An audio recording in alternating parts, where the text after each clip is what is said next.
Hello everyone, welcome back to another video. In this video, I'm going to show you how you can install Google Gemini CLI on Windows. This is really simple. Let me show you step by step. At first, we are going to go to the browser, and here we are going to search for Google Gemini CLI. Hit enter, and here in the second link, here you can see google-gemini.github.io. So we'll go with this link. And here, if you scroll a little bit down, here you will find the installation process. So you can see.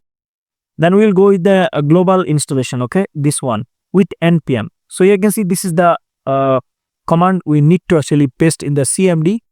But before that, here you can see it's npm. It means you need to download Node.js in your PC. So go to the CMD and check if you have Node.js or not. Say here node-v to check the version. Here you can see I have already installed Node.js in my PC.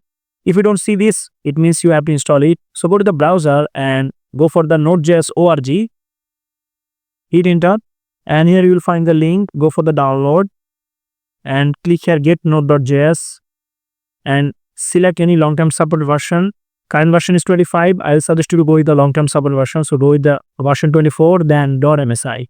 Click here .msi, and it will be download, and then you just have to install it like some other applications. Okay. And after that, if you go for the CMD and then search for node-v, you will get the version. All right. Now let's go back to the previous tab, and here you can see this is the installation process.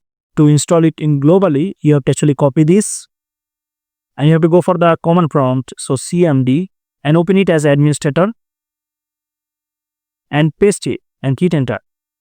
And Google Gemini CLI will be installed in your PC. Alright guys, here you can see we have successfully installed Google Gemini CLI in our PC.